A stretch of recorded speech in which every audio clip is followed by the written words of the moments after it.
पाकिस्तान ने Asian under 16 volleyball championship का title जीत लिया। ईरान को जबरदस्त मुकाबले के बाद 2-3 से शिकस्त।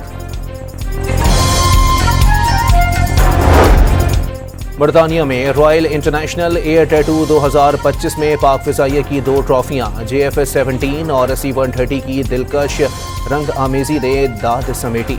एयर चीफ ने कामयाबी फिजाइया की महारत और तकनीकी बरतरी का सबूत करार दे दी।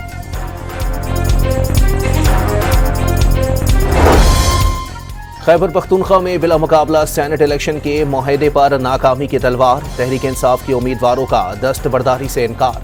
बैरिस्टर गौहर ने फैसला ना मानने वालों को पार्टी से निकालने की धमकी दे दी। वजीर आला पंजाब मरियम नवाज सैलाबजदा चकवाल के मुतासरा इलाकों का फिजाई जायजा लेने पहुंच गए। धमन ब्रिज की तामीर और बहाली जल्द मुकम्मल करने की हिदायत। ननकाना साहब में बारिशों के बाइस दरियाए रावी और नाला डैक की सतह में इजाफा।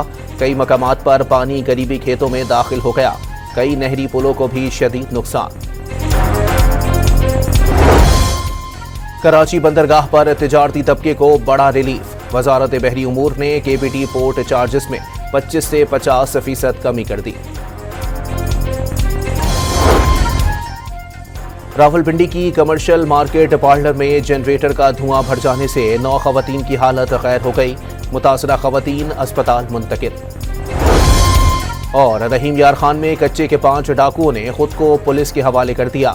DPO का सरेंडर करने वालों को बेहतर जिंदगी का मौका देने का ऐलान।